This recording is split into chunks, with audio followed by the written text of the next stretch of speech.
Bom dia a todos e todas que estão aqui conosco, nos escutam. Quero saudar a mesa, aqui na pessoa do Dr. Fernando, foi um parceiro paciencioso para que a gente conseguisse chegar a esse dia. Parabenizar e saudar todos e todas na mesa. Minha companheira é a amiga Rita, de longa data.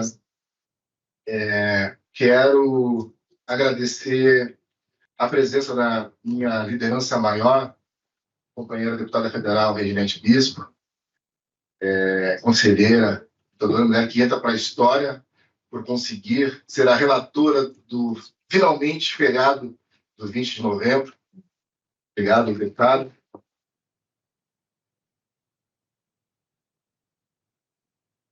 Quero agradecer a Tateto Zazi, agradecer a Cavum, agradecer a Quitemo, agradecer a Xangô, Bela, e a Tempo.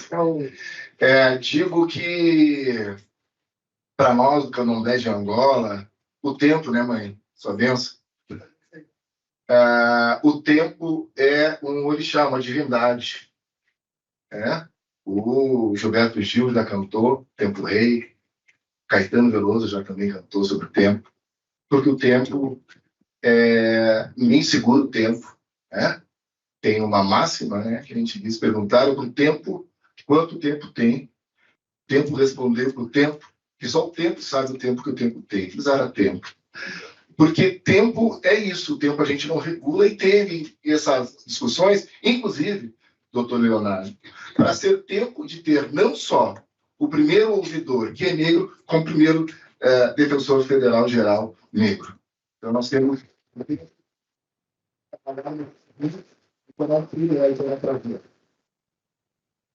Quero agradecer também, inicialmente, aqui aos meus pais, Glaci Martins Dias, Luiz Renato Barros Dias, e como não assaltaram o trem, não puderam estar aqui presente, quero passar e estava muito caro. Beijo, meus amores. Quero saudar minhas irmãs, Glacimone Martins Dias, Glaciara Martins Dias, meus afilhados, minhas afilhadas. Saudar a memória dos meus avós maternos, Justina Farias Martins, Arcelino Braz Martins, meus avós paternos, Terci Paranhos, Terezinha Paranhos, e ainda a minha bisavó paterna, Delfina. Espero que a senhora esteja vendo, a senhora tinha muita razão.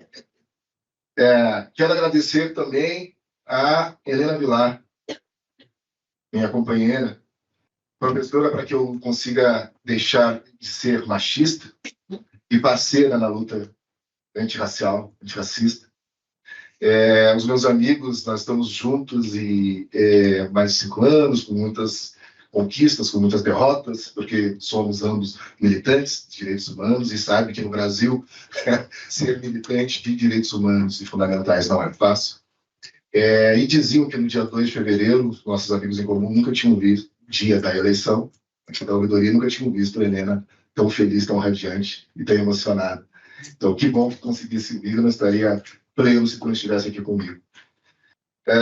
Quero saudar, agradecer ao meu Tata de Kiss, que está me acompanhando, Benção Macuí, meu pai, Tata Vandeci. Agradecer o apoio do movimento Denotificado, meu irmão. Orgulho dessa entidade. Agradecer a JD, Associação de Juízes para a Democracia, a qual essas duas entidades nacionais me apoiaram inicialmente, que deram a honra e a alegria de apoiar a nossa candidatura. A JD tem sido parceira, que tem tocado na luta contra o racismo. Agradeço a amizade, confiança de pessoas como o doutor Eugênio Terra, desembargador Rui Porta Nova, a doutora Cláudia Gadi, os quais estiveram à frente da JD na construção dessa candidatura. Destaco também o apoio de alguns companheiros desde sempre, o doutor César Delio, que foi a primeira pessoa que me ligou para ver se eu aceitaria concorrer novamente ao cargo de ouvidor. A doutora Júlia Schimmer, a doutora Jucemar, a doutora Silvio Jardim, a doutora Claudia Henrique Kuiper, a doutora Maria Conceição Lopes Fontoura, companheira Ieda Leal, tantas e tantas outras que impulsionaram para que a gente pudesse aceitar o desafio de concorrer nesse Brasil continental à vaga de ouvidor geral. Quero agradecer o apoio e o voto da Ecorec, Instituto de Assessoria às Comunidades Remanescentes de Quilombo, o qual, um dia antes da votação para a lista tríplice, eu recebi, então, a ligação do companheiro Vira Toledo, me avisando que havia um deliberado que um dos 3 votos quais tinham direito, o voto era na nossa candidatura. Assim, quero agradecer o voto da confiança de outras entidades e organizações que, mesmo sem nos conhecer, mesmo sem estar em contato, aceitaram esta proposta e me deram a honra do voto, fazendo que eu ficasse nessa lista tríplice. Preciso agradecer também os defensores e as defensoras que organizaram este pleito de forma estritamente transparente e justa. Agradeço imensamente o Conselho Superior da Defensoria Pública, da União pela acolhida, pela confiança e pelo voto depositado em nossa candidatura. Em especial, quero agradecer à doutora Daniela Osório, a primeira conselheira a qual eu faço contato, 1 ou 2 dias antes, inclusive da eleição, ao doutor Carlos Paz, ao doutor Edson Marques, que, inclusive, foram lá no Rio Grande do Sul falar com o governo do Estado, na tentativa, mas logo isso depois da eleição, mas que também estavam trabalhando muito junto para que a gente conseguisse efetivar, então, o dia de hoje. Outro agradecimento muito especial à doutora Ângela Borges. A doutora Ângela Borges estava comigo na lista tríplice, foi a única candidata, doutora, que ligou depois para nos parabenizar e nos colocar à disposição. Não só se colocou à disposição, mas a doutora Ângela também mostrou parceria em não admitir uma tese totalmente equivocada apresentada por uma outra candidatura e assinou um manifesto de repúdio pedindo a imediata anulação do ouvidor ouvidor geral democraticamente eleito. Assim, também preciso agradecer a companheira Viviane Balbuglio, do estado de São Paulo, a qual eu não conheço pessoalmente, que sempre me conheceu, entrou em contato e liderou um manifesto de repúdio contra a tese democrática apresentado pela candidatura vencida. Viviane liderou a lista, acumulou dezenas e dezenas de entidades, inclusive entidades que não haviam votado na nossa candidatura. Vai também o nosso muito obrigado. Sendo assim,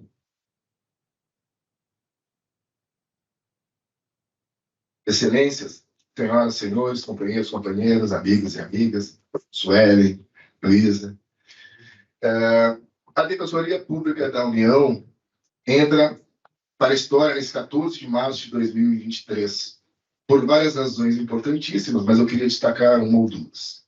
A primeira razão é, logicamente, por finalmente instituir sua ouvidoria geral, vontade sonhada por muitas pessoas e materializada no dia de hoje. Uma ouvidoria geral externa, que terá a função de ouvir as necessidades da sociedade, dos usuários, servidores, servidoras, dos assistidos, assistidas, e dos defensores e defensoras federais. Então, quero agradecer a todas as pessoas que lutaram muito para que a ouvidoria geral passasse de um sonho para uma realidade. É um marco histórico que contribuirá e muito para a efetivação do acesso à justiça. Outro fato que eu acho interessante, queria destacar, é a escolha, ou seja, o ouvidor escolhido, no primeiro momento, pela sociedade civil, na composição da lista tríplice, e depois pela grande Conselho Superior da Defensoria Pública. Ser o primeiro ouvidor geral é motivo de muito orgulho, porém aumenta de forma gigantesca a responsabilidade. No entanto, quando eu destaco como histórico interessante a escolha deste ouvidor, não é um destaque egocêntrico, individualista ou meritocrático. Falo da representatividade desta escolha, pois não venho só. Trago muitos e muitas comigo. Essa pele negra traz a ancestralidade e a resistência, pois somos descendentes daqueles e daquelas que a escravização não conseguiu matar. Trago comigo os ensinamentos de Zumbi, de Gangazumba, de Nelson Mandela, de Malcolm X, de Marisa, de Teresa Cariterê, de Luísa Marim.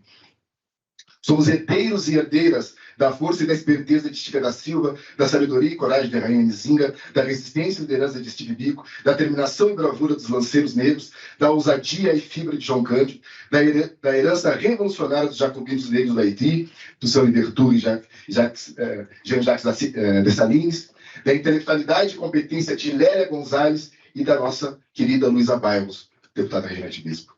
Então, eu não venho só para essa ouvidoria. Trago comigo a xenofilia do Quilombo dos Palmares, onde moravam homens e mulheres, negros e brancos e indígenas de forma justa, igualitária e fraterna. Eu não venho só, pois pulso em mim a epistemologia dos terreiros do candomblé, da Umbanda, do Batuque, de todas as religiões de matriz africana.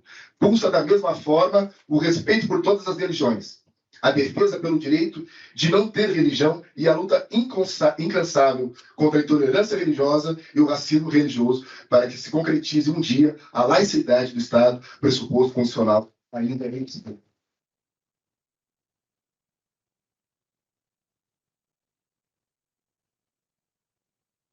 Eu não venho só. Junto ao meu corpo negro, desumanizado pelo racismo colonialista, trago os pretos velhos e as pretas velhas. Trago os operários e as operárias, as empregadas domésticas, as babás, a periferia, as favelas e as vilas. Companheiros da Educaf.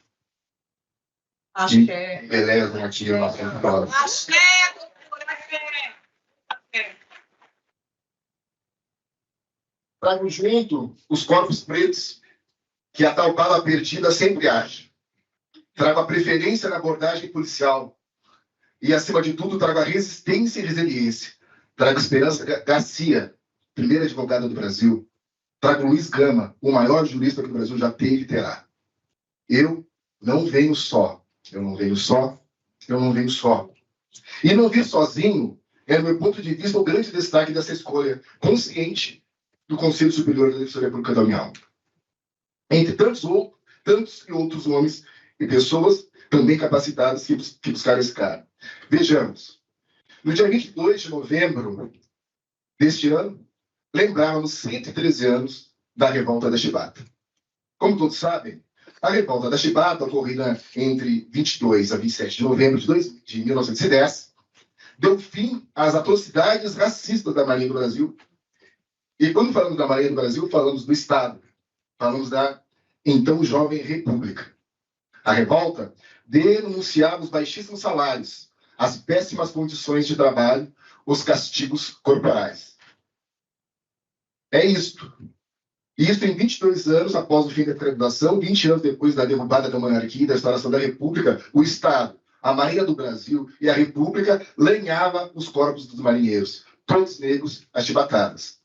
No dia 16 de novembro de 1910, o marinheiro Marcelino Rodrigues Mendes recebeu 250 chibatadas.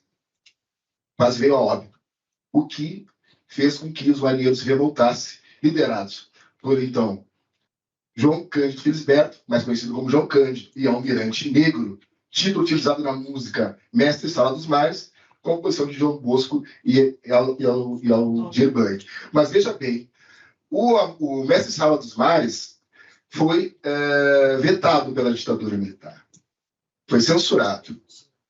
E sabem por que o Mestre Sala dos Mares foi censurado?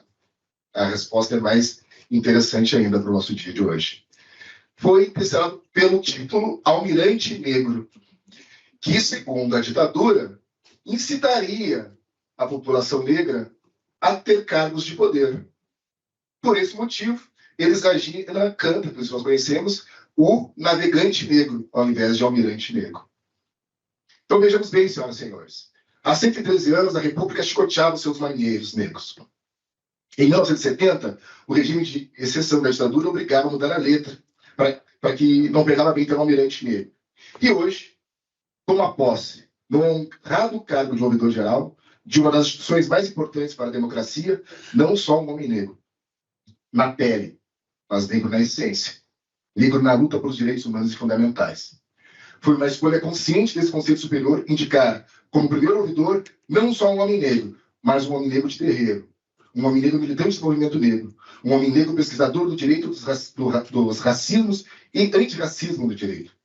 Esta escolha, excelências, me enche de orgulho e mostra, no meu ponto de vista, a prioridade que a Defensoria Pública da União quer dar para esta ouvidoria. Um ouvido negro que entenda a necessidade da interseccionalidade de classe, raça, gênero, orientação e identidade sexual. Aqui estou e aqui estamos. A seção 4 da Constituição Federal de 1988, no seu artigo 134, positiva que a Defensoria Pública é uma instituição permanente, essencial à função jurisdicional do Estado, incumbindo-lhe, como expressão, instrumento do regime democrático, fundamentalmente, a orientação jurídica, a promoção dos direitos humanos e a defesa de todos os graus judicial e extrajudicial dos direitos individuais e coletivos, na forma integral e gratuita, aos necessitados, na forma do inciso 74 do artigo 5º da Constituição. Já o artigo 1º da resolução do Conselho Superior da Defensoria Pública da União, número 59, de 8 de maio de 2012, afirma que a Ouvidoria Geral da Defensoria Pública da União tem por finalidade fortalecer a cidadania e elevar continuamente os padrões de transparência, presteza e qualidade dos serviços prestados pela instituição. É, portanto, o papel da ouvidoria aprimorar o acesso à justiça. Porém, é necessário, portanto, analisar essas expressões separadas e depois unidas. Isto é, o que se entende por acesso, o que se entende por justiça e o que se entende por acesso à justiça. Pensemos de forma ilustrativa. Imaginemos um prédio lindo, robusto, com vários mármores, portas gigantescas, escadas bem produzidas. Este prédio, tipo os palácios de justiça, dá, em certa medida, acesso para o público ao qual ele fora construído. No entanto, se este lindo prédio não pensar nas pessoas cegas e cadeirantes, por exemplo, este público terá, no mínimo, muitas dificuldades para acessá-lo.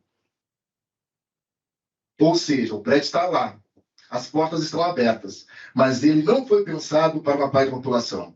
O acesso universal é inexistente, inconcluso. Na realidade, o acesso, a forma de acesso privilegia um determinado público, dificultando e até mesmo impedindo o acesso de determinadas pessoas. Alguém poderia dizer, mas é só se esforçar, trazer alguém para ajudar com a cadeira de rodas ou a falta de sinalização para as pessoas cegas, pois o prédio ali está, basta acessá-lo. No entanto, um grupo terá fácil acesso e o outro uma dificuldade enorme para acessá-lo, além de depender da boa vontade de terceiros. O que eu estou dizendo com esse exercício mental é que precisamos discutir, estudar e principalmente aprimorar o conceito de acesso e principalmente o conceito de acesso à justiça. Do outro lado, temos, por óbvio, o termo justiça, ou seja, nada mais complexo em si, nada mais disputado e deturpado em todos os tempos do que o conceito de justiça. Eu costumo dizer que a justiça nua e crua só é plena em Xangô ou em Zaze, divindades de matriz africana do povo Yorubá e Banto, respectivamente. A nós, meros mortais, a justiça nua e crua é algo inatingível, mas podemos e devemos buscar a justiça humanamente e institucionalmente possível. Ora, excelências, senhoras, senhores, o símbolo da justiça é uma mulher branca e com os olhos cobertos. A famosa frase, a justiça é cega. Para uma justiça possível, precisamos que a moça branca e cega que simboliza a justiça comece a enxergar, para assim se envergonhar com a sua condescendência com o capital, com o latifúndio, com os banqueiros, com o mercado, com o colonialismo, com o racismo, com o machismo e com a misoginia. A justiça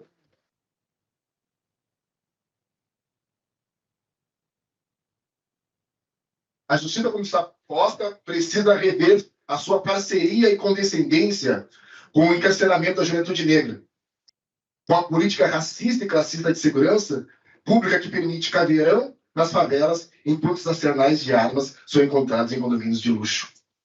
A moça branca com os olhos vendados precisa entender a hipocrisia, o racismo e a porofobia da política de drogas do país.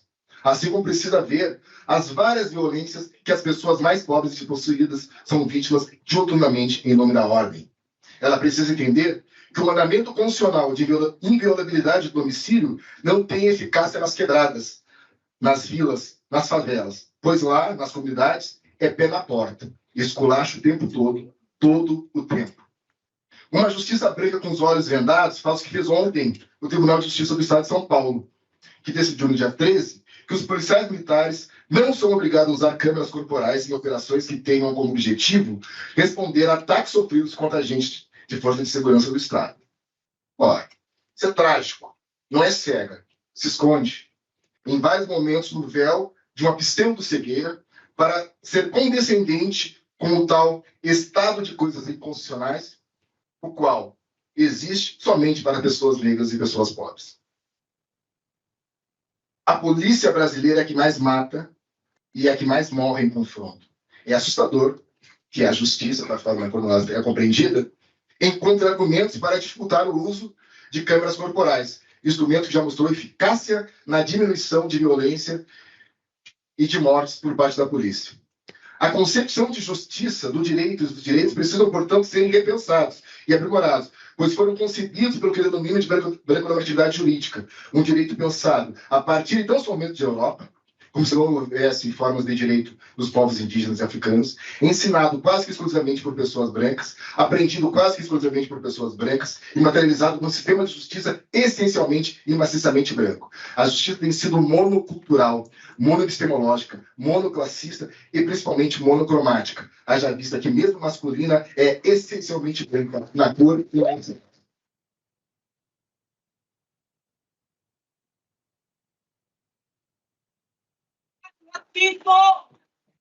Boaventura, por sua vez, a partir do que denomina de psicologia das ausências, com miopia epistemológica totalitarista, adverte para que termos um real pluralismo epistemológico, inclusive é necessário superar a razão arrogante, a razão metonímica e a razão proléptica. Enquanto razão arrogante é aquela que olha para si mesma. Enquanto razão metonímica que se vê como a única forma de racionalidade. Enquanto razão prolética é aquela que se aplica, que não consegue pensar no futuro porque pensa que é em si mesmo, e assim se basta. Entender o racismo na criação, concepção, produção, criação e materialização do direito é entender o que Charles Mills chama de contrato racial. É entender o caráter machista e misógino da modernidade e entender o que Caroline Petterman chama de contrato sexual. É compreender que o iluminismo e a Era das Luzes foi, em grande parte, um golpe epistemológico, cultural, racista e misógino. Para avançar o conceito de acesso à justiça, precisamos fazer um novo contrato. O contrato social, que na verdade é racial, não serve mais. No entanto, ainda estamos bebendo da fonte de iluministas, todos enormemente racistas. Kant disse, no livro Das Diferenças das Raças, que o calor úmido geralmente preferencial ao crescimento robusto dos animais, em resumo, surge das condições, o negro é bem adaptado ao seu clima, ou seja, forte, carnudo e ágil, mas sob um amplo cuidado de sua terra, preguiçoso, mole e displicente. E nós ainda queremos em Kant. Em observações sobre o sentido do belo e sublime, afirmou: os negros da África não possuem por natureza nenhum sentimento que se eleve acima do ridículo. Tão essencial é a diferença entre essas duas raças, humanos e brancos, que parece ser tão grande em relação às capacidades mentais quanto às diferenças de cor. Os negros são muito vaidosos, mas a sua própria maneira e tão matriciadores que se deve dispersá-los a pauladas.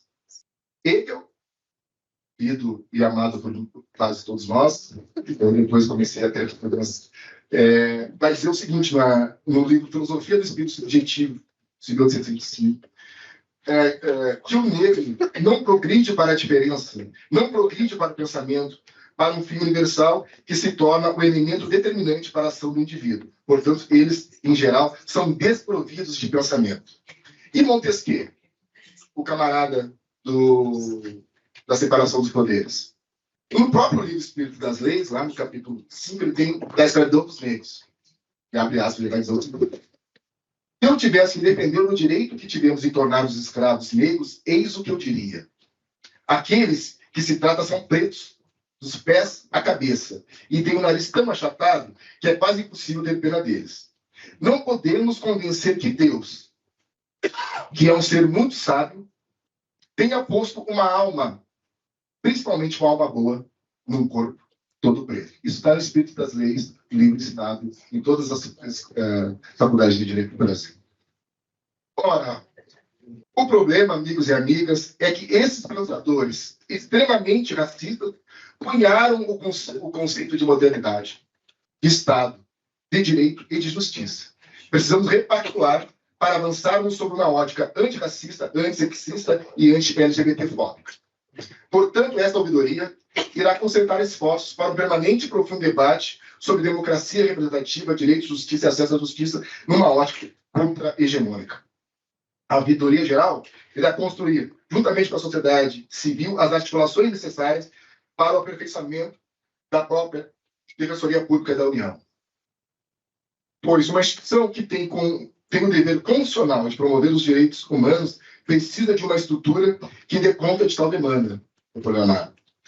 Não há acesso à justiça para os mais necessários com um poder judiciário forte, com um Ministério Público forte e com uma defensoria sem os mesmos recursos, pessoal e orçamento. Não parece democrático que quem julgue e quem acuse esteja melhor estruturado do que quem defenda os direitos humanos fundamentais e os direitos transindividuais. Repito, acesso à justiça, mas qual tipo de acesso? Para responder essas perguntas e outras questões, esta ouvidoria irá fazer audiências públicas, regionais e nacional, conferências regional e nacional, para que a sociedade, os defensores e defensoras federais, os servidores e servidores, o sistema de justiça, as entidades de direitos humanos e fundamentais, e principalmente os assistidos e assistidas, possam nos ajudar a responder e encontrar caminhos. A superação da normatividade jurídica e da hermenêutica da branquitude é o norte programático por nós a ser percorrido. Pois é somente com olhares antirracistas interseccional de classe, raça e gênero, orientação e identidade sexual, que poderemos construir outros olhares, outras práticas e, por conseguinte, outros resultados. Por exemplo, 2023, o mundo comemora acertadamente os 75 anos da Declaração Universal dos Direitos Humanos. Não irei me concentrar na óbvia e necessária defesa desse instituto, bem como na necessidade de todos e todas. Nós construímos no Brasil e no mundo o respeito aos direitos humanos fundamentais, tão vilipendiados, inclusive, e de forma controversa pelo próprio Estado. Quero chamar-lhes para outro ponto de vista, outro olhar. Vou olhar tanto que me perdi. Outro olhar, um olhar que supere a visão branco-normativa presente, inclusive, na esquerda e nas pessoas progressistas. E que entenda a necessidade de outros olhares, o que chama de hermenêutica jurídica antirracista. Pois bem, eu me refiro a olhares sobre direitos humanos. Este olhar, este clamor, este desabafo, essa denúncia, foram escritas já em 1978, Tantão. Dentro do Carandiru, meu companheiro Emílio. Sim, me refiro à criação do próprio, então, Movimento Negro contra a Discriminação Racial, hoje em Emílio. Permitam que eu leia a carta sobre direitos humanos, escrita em 1978, dentro do Carandiru. Nós, netos de zumbi, presos na detenção, assim pensamos e assim escrevemos a vocês, irmãos, também netos de zumbi. Casa de Detenção de São Paulo, do fundo do grotão, do exílio, levamos nosso sussurro a agigantar o brado de luta, liberdade, dado pelo movimento unificado contra a discriminação racial. Nós, presidiários brasileiros, contamos com o nosso grupo unificado contra a discriminação racial. E aqui estamos, no lodo do submundo, mas dispostos a dar nossos corpos e mentes para a ação de luta. Denunciar também a discriminação dentro do sistema judiciário, aqui no maior presídio da América do Sul. Quando fala-se em direitos humanos, é necessário ver com quem se fala, porque cada qual compreende segundo as suas necessidades. Aqui no presídio, não se pode falar muito nisso, pois somos logo motivo de chacotas. Nós, do Grupo Afro-Brasileiro, denominados Netos de Zumbi, sabemos que há, mas não sabemos onde nem como se fazer ouvir pelo tal direitos humanos. Creio, inclusive, que direitos humanos não passa de um tema promocional, que tem estado em foco atualmente em todos os setores filantrópicos, públicos e particulares. Contudo, nós aqui não temos senão temas, reuniões, e pelo visto não passa mesmo daí. Os homens que propagam são os primeiros a violá-los. Ele vem pelo mundo afora ricocheando, estragando-se dentro dos palácios governamentais. Nós, presos, para dizer a verdade, não vimos chegar. Não sentimos passar aqui onde vivemos e nem sabemos ao certo se este tal direito humano é símbolo da mentira, da verdade ou da hipocrisia, porque da liberdade nós sabemos que não é. Se existe, é um bicho que sempre nos tem mordido, ou é um Deus ao qual ninguém jamais orou.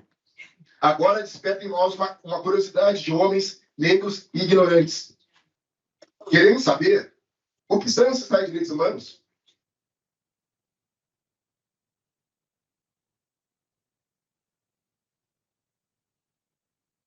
Também tem o seguinte: se for algo do qual dependeremos da sociedade branca para nos conscientizar, algo que se consiga com docilidade, dissermos não apresente. Já estamos fartos de palavras demagógicas. Por isso somos um grupo, por isso gritamos sem cessar: somos negros, somos netos de zumbi, e vovô ficaria triste se nós nos empregássemos sem luta. Grupo de presidiários afro-brasileiros, netos de zumbi, julho de 1978, carta escrita dentro do Carandiru, em apoio à criação do Movimento Negro Unificado. Vejam quantas verdades, amigos e amigas, e o quanto caminhamos pouco, pois suas reivindicações ainda são vergonhosamente atuais. Portanto, posso lhe garantir que a ouvidoria não irá medir esforços para o aprimoramento dos conceitos de democracia, representatividade, direito, justiça e acesso à justiça. Não de forma individualista, mas de forma coletiva, e como já afirmei, eu não venho só. Por fim, permito falar rapidamente da minha digina. Sabe que nós, os seres humanos, nós somos muito arrogantes e, ao mesmo tempo, frágeis. Notem, por exemplo, as reputações que nós damos, né? Que nós mesmos nos damos. Geralmente, é um leão, somos apresentados como fortes, sábios, águia. Eu sofro do mesmo problema, arrogância humana e fragilidade existencial. E estava, quando recolhi, com muita expectativa sobre a minha digina. Né? Será que vai ter um significado tipo mão de ferro? Né? Então, um significado magistral, forte, destemido? Né?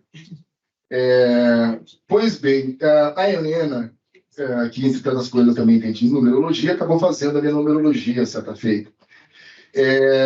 E aí, para quem conhece, o meu Odumen é 6, os entendidos entenderão. Mas o número 9... o número 9 geralmente é ligado à coletividade, ao pensar mais no outro do que em si mesmo. Eu queria algo tipo assim, sabe, o mestre dos magos, que eles falam assim, o gigante pequeno, pequeno gigante, eles falam assim, aqueles nomes que a gente não entende, mas dá para enganar todo mundo. Aí, para minha surpresa, no entanto, eu me chamo Indage. Indage pode ser interpretado de várias formas. Pensa, meu pai, está falando para Jessi. Mas, de maneira mais robusta, significa família. Indage de Azambi, algo como família de Deus, como uma pessoa que é família, a pessoa que não é individualista, mas que pensa no coletivo.